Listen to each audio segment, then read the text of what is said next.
বসিরহাট আল্লামা রুহুল আমিন রাহমাতুল্লাহ আলাইহির 1 তারিখে যখন তার শরীর অসুস্থ হয়ে যায়, আল্লাহর ওলি বসিরহাট আল্লামা রুহুল আমিন রাহমাতুল্লাহ আলাইহি কলকাতার এক জায়গায় ভর্তি ছিলেন। সেই যুগে কলকাতার সবথেকে বড় ডাক্তার ছিল ডাক্তার বিধানচন্দ্র রায়।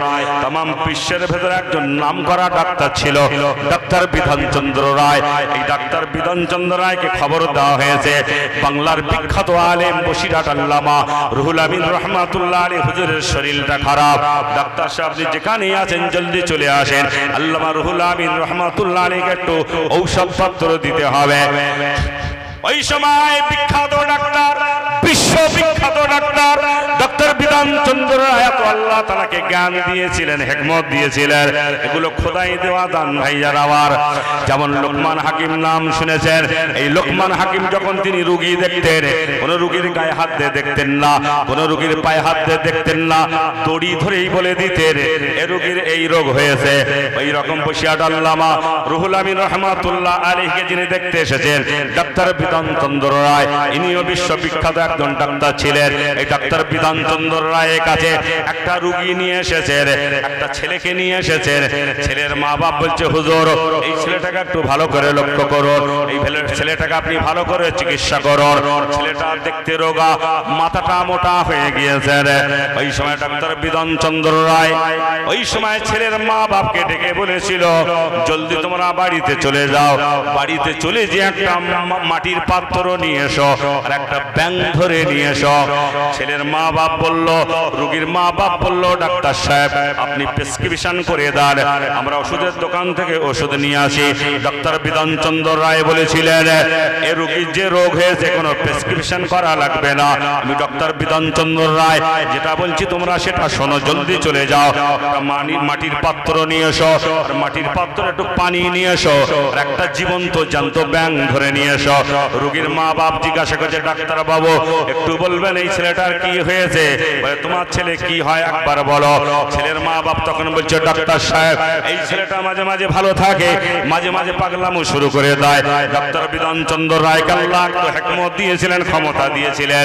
ডাক্তার বিধানচন্দ্র রায় বলেছিলেন এ রোগীর মা বাপ তোমরা শুনে রেখে দাও, তোমার ছেলের মাথাটা মোটা হয়ে গিয়েছে, তোমার ছেলের মাথার ভিতরে একটা বড় ব্যাঙ বসে আছে। বলে ডাক্তার বাবা বিজ্ঞাপন করে বুঝলেন? বলে তোমার বাচ্চা যখন ছোট ছিল পুকুরে জলাশয়ে যখন গোসল করতে লেবেছিল, গা ধুতে যখন লেবেছিল, ছেলেরা পুকুরে গোসল করে, যখন পুকুরে গোসল করতে লেবেছিল পুকুরে ছোট ছোট ব্যাঙের বাচ্চা যাকে ব্যাঙাচি বলা হয়, ওই ব্যাঙাচি নাক দিয়ে ঢুকে মগজে চলে গিয়েছে আর মগজ সূক্ষ্ম জায়গা, ওখানে রস খেয়ে খেয়ে ব্যাঙটা কোনো বড় হয়ে গিয়েছে।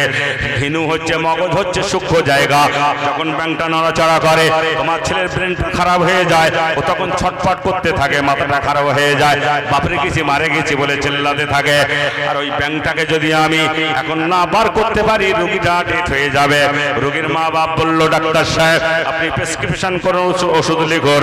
বলে হবে না, প্রেসক্রিপশন দেওয়া যাবে না, আমি ডাক্তার বিধানচন্দ্র রায় আমি যেটা বলছি তোমরা জলদি শোনো, না তো রোগীটা ডেথ হয়ে যাবে।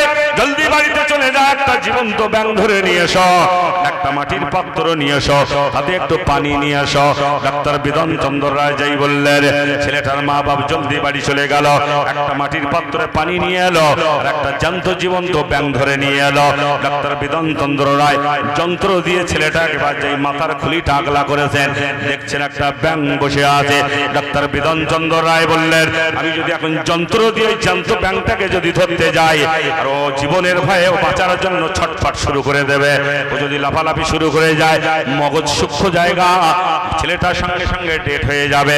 আমি যে জীবন্ত জ্যান্ত ব্যাঙ ধরে আনতে বলেছি, ডাক্তার বিধানচন্দ্র রায় মাথার খুলিটা আগলা করে দিলেন, যেখানে জীবন্ত ব্যাঙটা রেখেছেন। এবার ওই মাথায় যে ব্যাঙটা বসে আছেন জীবন্ত ব্যাঙের গায়ে এবার ডাক্তার বিধানচন্দ্র রায় এবার যখন ইঞ্জেকশন ঢোকাচ্ছেন, এবার জীবন্ত ব্যাঙের গায়ে যখন ইঞ্জেকশন দিয়েছে ও বাঁচার জন্য যখন ঘ্যাঁ গো ডাক শুরু করেছেন, আর ওর ডাক শুনে ওর সহপাঠী ওর সহযোগী ওর ডাক শুনে মাথার মগজ থেকে লাফ মেরে ওই পানির পাত্রে হাজির হয়েছে। জোরে বলুন সুবহানাল্লাহ। এত বড় বিখ্যাত ডাক্তার আল্লাহ করেছিলেন, বিশ্ব বিখ্যাত ডাক্তার ডক্টর বিধান চন্দ্র রায়কে ডেকেছেন আল্লামা রুহুল আমিন রহমাতুল্লাহ আলাইহিকে ট্রিটমেন্ট করার জন্য। আল্লামা রুহুল আমিন রহমাতুল্লাহ আলাইহি দেখতে এসেছেন বিশ্ববিখ্যাত ডক্টর বিধান চন্দ্র রায়। সে দেখতেন আল্লামা রুহুল আমিন রহমাতুল্লাহ আলাইহি কলকাতার একজনের বাড়িতে শুয়ে আছেন। আল্লামা রুহুল আমিন রহমাতুল্লাহ আলাইহিকে এবার ভালো করে চিকিৎসা করছেন ডক্টর বিধান চন্দ্র রায়। চিন্তা করছেন আল্লামা রুহুল আমিন রহমাতুল্লাহ শুয়ে আছেন, চোখ দুটোও নড়ে না, হাত পাও নড়ে না, ভাইজান আমার কিছুই নড়ে না। ডাক্তার বিধান চন্দ্র রায় চিন্তা করছেন কি লিখবো আর কি ওষুধ লিখবো, প্রেসক্রিপশন কি করবো কিছুই খুঁজে পাচ্ছেন না। স্টেথোস্কোপ বেরিয়ে যখন আল্লামা রুহুল আমিন রহমাতুল্লাহ বডিতে ঠাকাচ্ছেন, কানে দিয়ে শুনতে পাচ্ছেন, মাথায় যখন লাগাচ্ছেন, হাতে যখন লাগাচ্ছেন, গায়ে যখন লাগাচ্ছেন, একটাই রোগ একটাই আওয়াজ শুনতে পাচ্ছেন। ওই সময় ডাক্তার বিধান চন্দ্র রায়কে বলছেন হুজুর আপনি প্রেসক্রিপশন লিখুন, বাংলার বিখ্যাত আলেম আল্লামা রুহুল আমিন রহমাতুল্লাহের চিকিৎসা করুন। ডাক্তার বিধান চন্দ্র রায় বলেছিলেন আল্লাহর ওলি আল্লামা রুহুল আমিন রহমাতুল্লাহ আলাইহির যে রোগ হয়েছে এই রোগের নাম আমি ডাক্তার বিধান চন্দ্র রায় আমি তো জীবনও শুনিনি, আমার বাপ দাদা 14 পুরুষ জীবনও শুনিনি, আর এই রোগের নাম আমি কোনো বইয়ের পৃষ্ঠায় কোনোদিন পড়িনি। সবাই জিজ্ঞাসা করলো হুজুর আল্লামা রুহুল আমিন রহমাতুল্লাহ কি রোগ হয়েছে একবার বলুন। ডাক্তার বিধান চন্দ্র রায় বললেন আমি যেখানেই মেশিনটা ঠাকাই না কেন আমার কানে শুধু একটাই আওয়াজ আসে, আমি যখন মেশিনটা বডিতে ঠাকাই একটাই আওয়াজ আসে আল্লাহ আল্লাহ আল্লাহ।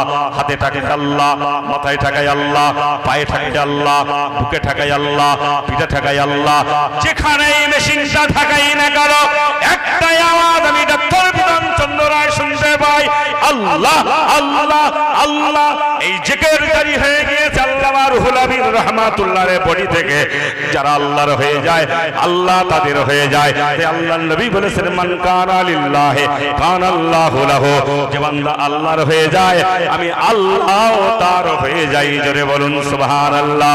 ডাক্তার বিধান চন্দ্র রায় বলেছিলেন আমি জীবনে কোনোদিন আল্লাহর গোলাম শুনিনি, তবে আল্লাহর ওলি আল্লামা রুহুল আমিন রহমাতুল্লাহ तमाम বডি থেকে আল্লাহ আল্লাহ আল্লাহ আল্লাহ আল্লাহ আল্লাহর জিকির জারি হয়ে গিয়েছে। চিল্লে বলুন সুবহানাল্লাহ, আরো জোরে বলুন সুবহানাল্লাহ। দুরূদ শরীফ আল্লাহুম্মা সাল্লি আলা মাওলানা মুহাম্মদ।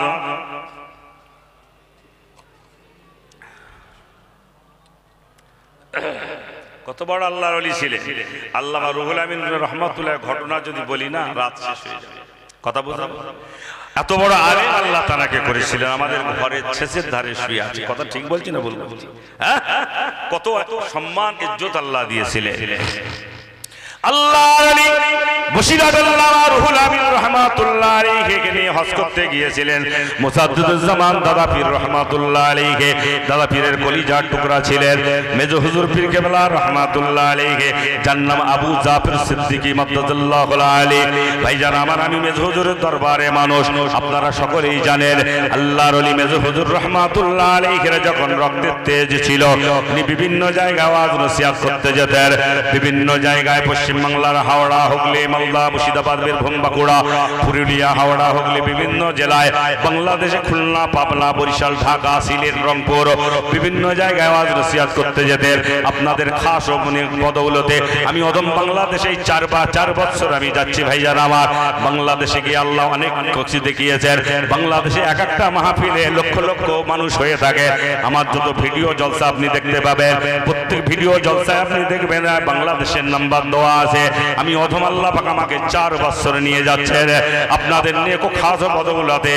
আমার ভাইয়ারেরা, আল্লামা দাদা হুজুর পীর কেবলা রহমাতুল্লাহ কলিজার টুকরা মেজো হুজুর পীর কেবলা রহমাতুল্লাহ আলাইহি যখন ওয়াজ নসিহত করতে যেতেন, ওনার যখন জওয়ানি হালত ছিল, ওনার রক্তের যখন শরীরের তেজ ছিল, হুজুরের স্টেজে উঠেই বলতেন বাবারা তোমরা আমার সামনে যারা বসে আছো আমার থেকে তোমরা বড় আলেম সেজে বসে আছো। মেজো হুজুর পীর কেবলা রহমাতুল্লাহ আলাইহি এই কথাটা বারবার বলতেন। এ বাবারা, আমি আবু জাফর সিদ্দিকী রাহমাতুল্লাহ আলাইহি ফুরফুরা দরবার শরীফ থেকে এসেছি বাবা, তবে আমি কি ওয়াজ করব খুঁজে পাচ্ছি না বাবা। আমি কয়েকটা বই পুস্তক পড়ে ওয়াজ নসিহত করতে এসেছি, কিন্তু আমার সামনে তোমরা যারা বসে আছো, আমার থেকে তোমরা বড় আলেম সেজে বসে আছো। অনেক মুরিদ মুতাকিদিন মুহিব্বিন বলতেন হুজুর আপনি একজন মুফতি আজম, আর আমরা কিছু জানি না, এরকম কথা বলা শোভা পায় না। মুজাদ্দিদুজ জামানে কলিজার টুকরা আবু জাফর সিদ্দিকী রাহমাতুল্লাহ আলাইহি বলেছিলেন, বাবারা বাবারা তোমরা যারা আমার সামনে বসে আছো, আমি যদি এখন তোমাদের জিজ্ঞাসা করি বাবা বলো বাবা মদ খাওয়া কি, তোমরা বলবে হুজুর হারাম। আমি যদি বলি সুদ খাওয়া কি, তোমরা বলবে হুজুর হারাম। আমি যদি বললি নারীর ইজ্জত লুণ্ঠন করা কি, তোমরা বলবে হুজুর হারাম।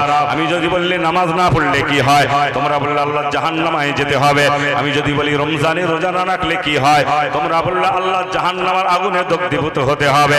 অতএব শরীয়তের সব ফতোয়া তোমরা জেনে বসে আছো।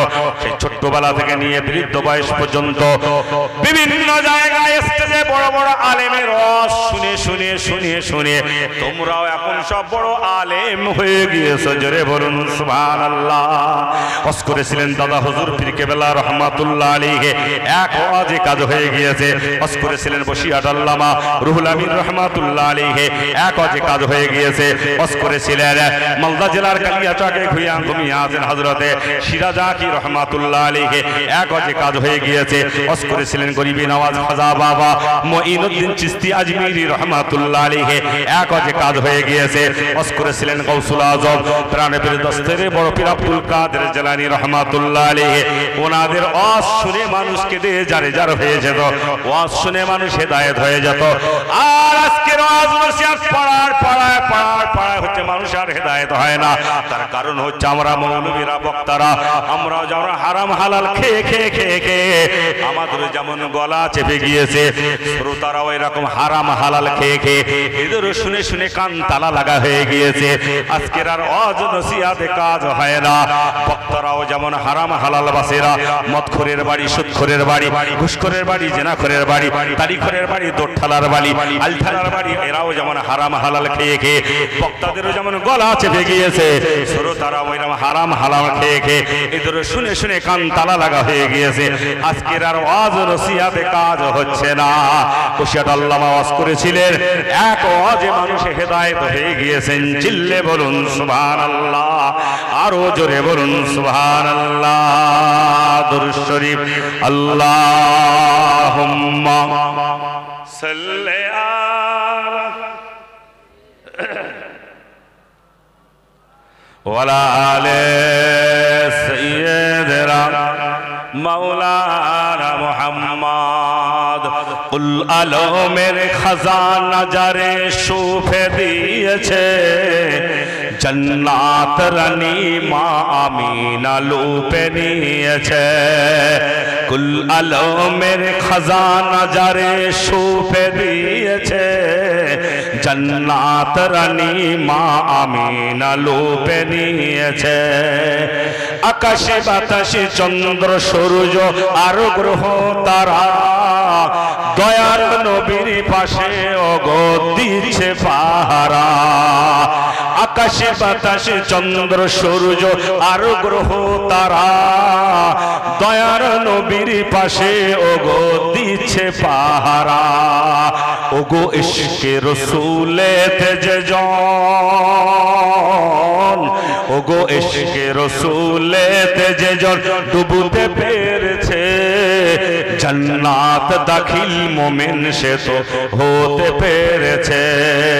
কুল আলমের খাজানা যারে শুফে দিয়েছে, জান্নাত রানী মা আমিনা লুপে নিয়েছে। মায়ের কোলে শিশু দোলে দোলে যে দুলদুল, জান্নাত চমনির খুশবু জানো একটি ফোঁটা ফুল। সেই ফোঁটা ফুলের, সেই ফোঁটা ফুলের খুশবুতে আজ দুনিয়া মাতিয়েছে। মোহাম্মদ নামটি ফোঁটা ফুলে লুকিয়ে রয়েছে। কুল আলমের খাজানা যারে শোভে দিয়েছে, জান্নাত রানী মা আমিনা লুপে নিয়েছে। আল্লাহুম্মা সাল্লি আলা মাওলানা মুহাম্মাদ ওয়া আলে সাইয়্যিদিনা মাওলানা মুহাম্মাদ। আমার দিনদার ইমানদার ভাইজানেরা, যে কথা বলছিলাম, যারা আল্লাহর হয়ে যায় আল্লাহ তাদের হয়ে যায়। বসিরহাট আল্লামা আল্লাহর হয়েছিলেন, ওই জন্য আল্লাহ তানার হয়ে গিয়েছিলেন। জোরে বলুন সুবহানাল্লাহ। আজকে আমরা আল্লাহর হতে পারিনি, যার কারণে আল্লাহ আমাদের ডাকে সাড়া দেয় না। আমরা যতই দোয়া করি না কেন আল্লাহর দরবারে দোয়া কবুল হয় না। কথা ঠিক না ভুল?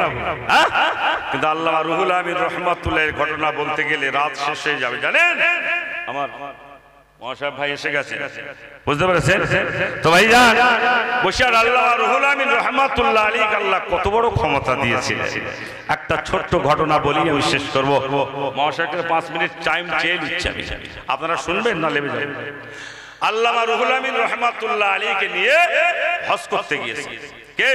দাদা পীর রহমাতুল্লাহ আলাইহি। কে গিয়েছে? দাদা পীর রহমাতুল্লাহ আলাইহি। কোথায়?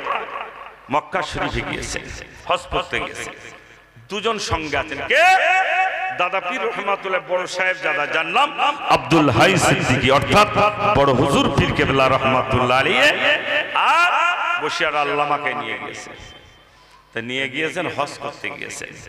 পাঠিয়েছেন আপনি এই গভীর রাত্রে ঘরের পিছনের দরজা দিয়ে চলে যান। আপনি দূরে চলে যাওয়ার পর আমরা জমিনটাকে ধরে উল্টে দেব, এদেরকে ধ্বংস করে দিয়ে দেব। এবার আগে হযরত লূত আলাইহিস সালামকে জিবরাইল ফেরেশতা পিছনের দরজা দিয়ে পার করে দিয়েছেন। এবার বললেন দরজা খুলে দাও। যেই দরজা খুলে দিয়েছেন আর শত শত ছেলে সঙ্গে সঙ্গে ভেতরে ঢুকে, যখন জিবরাইল ফেরেশতার গায়ে যেই টাচ করেছেন, হযরত জিবরাইল আলাইহিস সালাম একবার ডানার একটা ঝাপটা মারলেন। মারার সঙ্গে সঙ্গে যত শত শত ছেলে এসেছিল সঙ্গে সঙ্গে আল্লাহ পাক তাদেরকে সব অন্ধ করে দিলেন। অন্য ফেরেশতাদের বলল এদেরকে আর দ্বিতীয়বার কষ্ট দিয়ে মারার কোনো দরকার নাই। জমিনটাকে ধরে যখন রুটির মতন উল্টে দেব, একেবারে সব ধূলিসাৎ হয়ে যাবে, দ্বিতীয়বার মারার দরকার হবে না। এবার 12 জন ফেরেশতা জিবরাইল আলাইহিস সালাম মিলে ওই অঞ্চলটাকে, ওই এলাকাটাকে ভাইজান আমার শূন্যে তুলে নিয়ে রুটির মতন উল্টে দিলেন। ভাইজান আমার আজ পর্যন্ত সেই জায়গাটায় একটা সমুদ্র তৈরি হয়ে গিয়েছে। এই জায়গাটা হচ্ছে লেবানন বলে একটা দেশ আছে। এই লেবানন দেশে একটা নদী আছে যাকে ইংরেজিতে বলা হয় ডেড সি। সেই নদীর পানি এত বিষাক্ত, সেখানে কোনো মাছ পর্যন্ত হয় না, কোনো পোকামাকড় পর্যন্ত বাঁচে না। ভাইজান আমার লূত নবীর কওমকে ওই জায়গায় জ্যান্ত পুঁতে ফেলে দিয়েছিল। এটা হচ্ছে আল্লাহর গজব। আল্লাহ যখন ধ্বংস করবে, দুনিয়ার বিজ্ঞানের বাপদাদা 14 পুরুষ ঠাকুর দাতাও বাঁচাতে পারবে না। একবার দরুদ শরীফ আল্লাহুম্মা সাল্লি আলা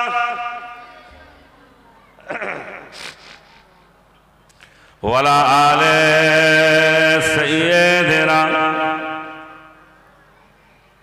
একটু মহাপুরুষের সঙ্গে পড়েন না, আল্লাহুম্মা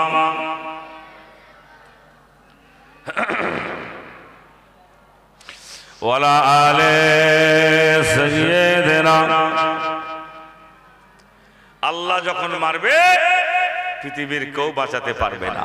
কথা বুঝতে পেরেছেন? তা আল্লাহর নবী লূত নবী বদদুয়া করলেন, আল্লাহ পাক তার কওমকে ধ্বংস করে দিলেন। কিন্তু আমার আপনার নবী ছিল রাহমাতাল লিল আলামিন, দয়ার সাগর নবী।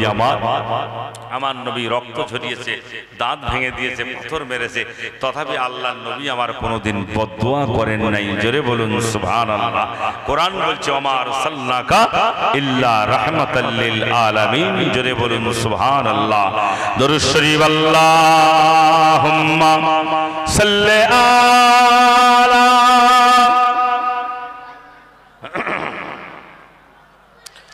ওয়ালা আলে সাইয়্যিদিনা। এনেছে বোরাক জিবরাইল আজ চলো নবী মেরাজে আজকে খোদার সাথে তোমার দেখা হবে আরশে মাঝে আজকে খোদার সাথে তোমার দেখা হবে আরশে মাঝে এনেছে বোরাক জিবরাইল এনেছে বোরাক জিবরাইল আজ চলো নবী মেরাজে আজকে খোদার সাথে তোমার দেখা হবে আরশে মাঝে আজকে খোদার সাথে তোমার দেখা হবে আরশে মাঝে তাই জিবরাইলকে সঙ্গে নিয়ে উঠলো নবী বোরাকে ছুটলো বোরাক আকাশ পানে নবী নিয়ে উল্লাসে ছুটলো বোরাক আকাশ পানে নবী নিয়ে উল্লাসে এনেছে বোরাক জিবরাইল এনেছে বোরাক জিবরাইল আজ চলো নবী মেরাজে আজকে খোদার সাথে তোমার দেখা হবে আরশে মাঝে আজকে খোদার সাথে তোমার দেখা হবে আরশে মাঝে ঘুমায়ো না আর হে নবী যাত্রা করো স্বর্গ পানে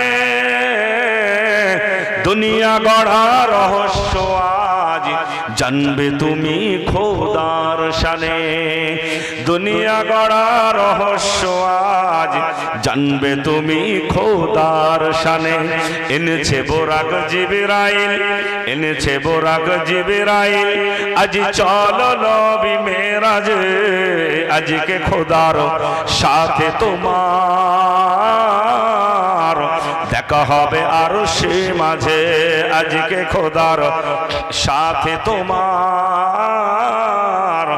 দেখা হবে আরশে মাঝে তাই সাত আসমানের ফেরেশতারা করছে খোদার ইবাদত নয়ন ভরে দেখলো নবী খোদার প্রেমের আলামত নয়ন ভরে দেখলো নবী খোদার প্রেমের আলামত এনেছে বোরাক জিবরাইল এনেছে বোরাক জিবরাইল আজ চলো নবী মেরাজে আজকে খোদার সাথে তোমার দেখা হবে আরশে মাঝে আল্লাহুম্মা সাল্লি আলা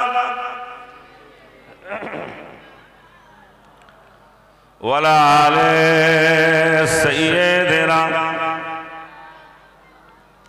আমার দিনদার ইমানদার আজকে হচ্ছে মেরাজের 27 তারিখ মেরাজ সম্পর্কে দুই একটা কথা বলি শুনবেন বলার তো অনেক ঘটনা আছে কিন্তু বলতে গেলে একটা সময় চাই সংক্ষেপ টাইম অনেক বক্তা আছে তারা আসবে আমার আর 20 মিনিট হায়াত আছে মানে 20 মিনিট আমার সময় আছে আমার 10টা পর্যন্ত টাইম তা 20 মিনিট আমার হায়াত আছে মানে স্টেজের হায়াত বুঝতে পেরেছেন তো আমার পরে বক্তা আসবেন সেখানে তিনি আসবেন 20 মিনিট মেরাজ সম্পর্কে বলি একবার মহব্বতের সঙ্গে দরুদ শরীফ আল্লাহুম্মা সাল্লি আলা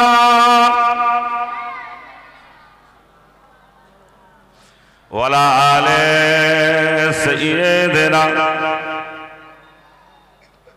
ভাই যারা আল্লাহর হয়ে যায় আল্লাহ তাদের হয়ে যায় কথা ঠিক না বল রাসূলুল্লাহ হাদিস পাকে বলেছেন মান কানা লিল্লাহ আল্লাহ রাসূল বলেছেন মান কানা লিল্লাহ যদি কোনো বান্দা আল্লাহর হয়ে যায় কান আল্লাহু লাহু আমি আল্লাহ তার হয়ে যাব আর আল্লাহ যখন বান্দার হয়ে যাবে तमाम পৃথিবীটা যত সৃষ্টি জীব আছে ওই বান্দার গোলাম হয়ে যাবে ওই বান্দার ডাকে সাড়া দেবে জোরে বলুন সুবহানাল্লাহ শর্ত কি খোদার সঙ্গে বন্ধুত্ব করতে হবে কার সঙ্গে খোদার সঙ্গে আল্লাহ রাসূল বলেছেন মান কানা লিল্লাহ, যদি কোনো বান্দা আল্লাহর ইবাদত করতে করতে আল্লাহর হয়ে যায়, কান আল্লাহু লাহু, আমি আল্লাহ বান্দার হয়ে যাব। আর আল্লাহ যখন বান্দার হয়ে যাবে, পৃথিবীতে যত সৃষ্টি যাবে ওই বান্দার ওটাকে সাড়া দেবে। হাওয়া মানুষের কথা শুনবে, লোহা মানুষের কথা শুনবে, পানি মানুষের কথা শুনবে, আগুন মানুষের কথা শুনবে, বাঘ মানুষের কথা শুনবে, ভাল্লুক মানুষের কথা শুনবে। শর্ত শুধু একটাই, খোদার সঙ্গে বন্ধুত্ব করতে হবে। যদি আল্লাহর সঙ্গে বন্ধুত্ব করতে পারে, পৃথিবীতে যত সৃষ্টিজীব আছে ওই বান্দারাটাকে সাড়া দিয়ে দেবে। আল্লাহ ওলিয়া উলিয়াদের কথা বলতে গেলে রাত শেষ হয়ে যাবে। নবী রাসূলদের কথা কি বলবো ভাই, ওলিয়া উলিয়াদের কথা বলতে গেলে রাত শেষ হয়ে যাবে। সামান্য একটা ঘটনার কথা আপনাদের সামনে তুলে ধরছি। আমাদের বসিরহাট টাউনে ঘুমিয়ে আছেন মাওলানা বাগ আল্লামা রুহুল আমিন রহমাতুল্লাহ আলাইহি, যিনি হাজার হাজার হাদিসের হাফেজ ছিলেন। এত বড় আলেম আল্লাহ তাকে করেছিলেন। ফুরফুরার মুজাদ্দিদুজ জামান দাদা হুজুর পীর কেবলা রহমাতুল্লাহ আলাইহি যাকে বড় মাওলানা সার্টিফিকেট দিয়েছিলেন, দাদা হুজুর পীর কেবলা রহমাতুল্লাহ আলাইহি বসিরহাট আল্লামা রুহুল আমিন রহমাতুল্লাহ আলাইহি দেখে ভাই যারা আবার উঠে দাঁড়িয়ে করতেন, সম্মান করতেন।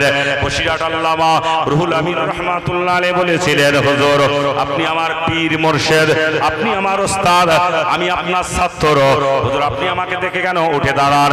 আমার বড় খারাপ লাগে, বেয়াদবি লাগে।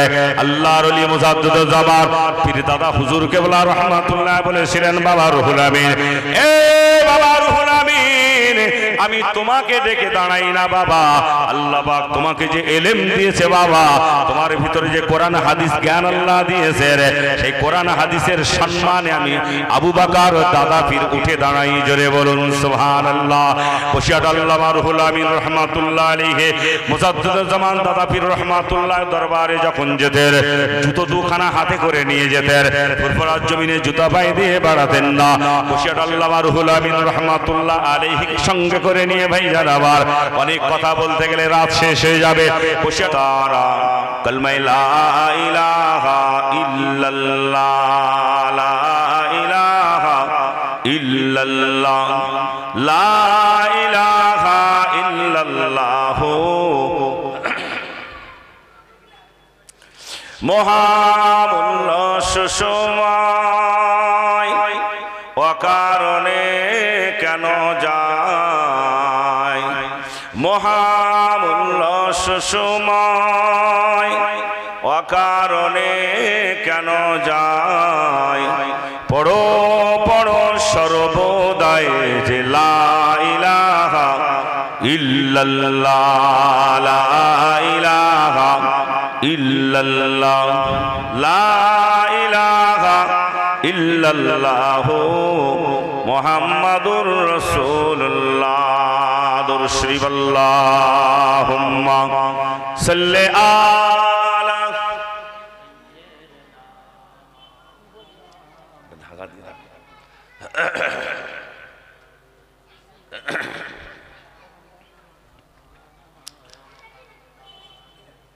বলো গো মুমিনগণ,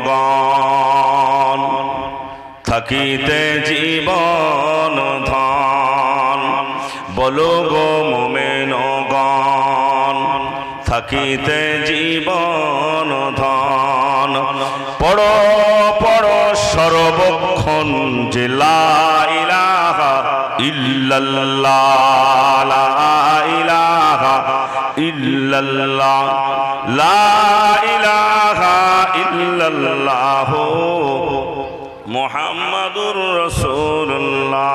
খুব জোরে কলমা লা ইলাহা ইল্লাল্লাহ।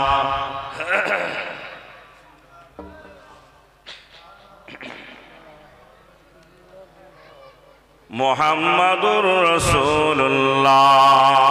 কলেমা সঙ্গের সাথী, কলেমা গোরের বাতি, কলেমা সঙ্গের সাথী, কলেমা গোরের বাতি, পড়ো কলেমা দিবারাতি, কলেমা বিনে নাই কো গতি, যে লা ইলাহা ইল্লাল্লাহ, লা ইলাহা ইল্লাল্লাহ, লা ইলাহা ইল্লাল্লাহ মুহাম্মাদুর রাসূলুল্লাহ।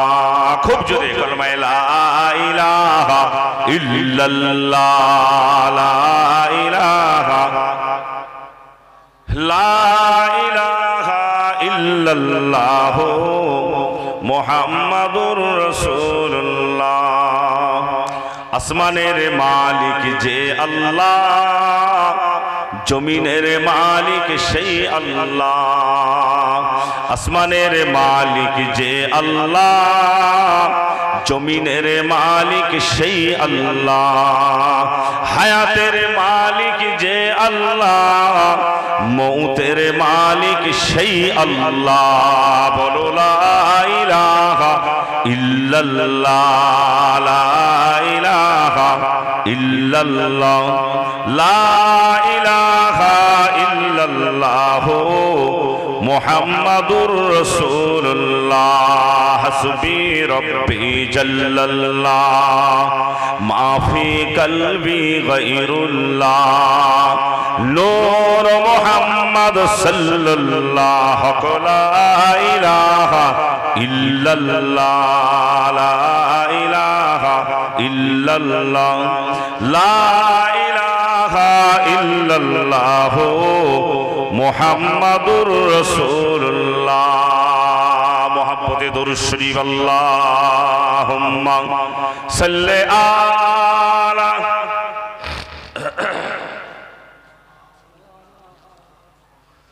ওয়ালা আলে সাইয়্যিদিনা।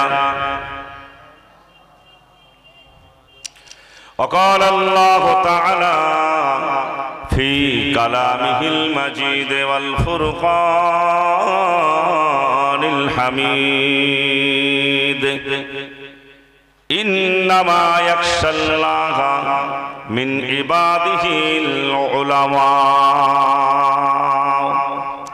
وقال الله تعالى أيضا في كتابه مخبرا وآمرا يا أيها الذين آمنوا قوا أنفسكم وأهليكم نارا. প্যারে হাজিরিন মজলিস, সম্মানীয় সুদূর ফুরফুরা দরবার শরীফ থেকে অনাগত আওলাদে মুজাদ্দিদুজ জামান, আমন্ত্রিত অনামন্ত্রিত বিভিন্ন ওলামা একরাম ও তিথিগণ আমার সামনে বসে আছেন। দিনদার, ইমানদার, নেককার, আল্লাহওয়ালা প্রাণের ভাই মুসলমান, স্নেহের বেগুনা কচি কাঁচা বাচ্চা বাচ্চিরা,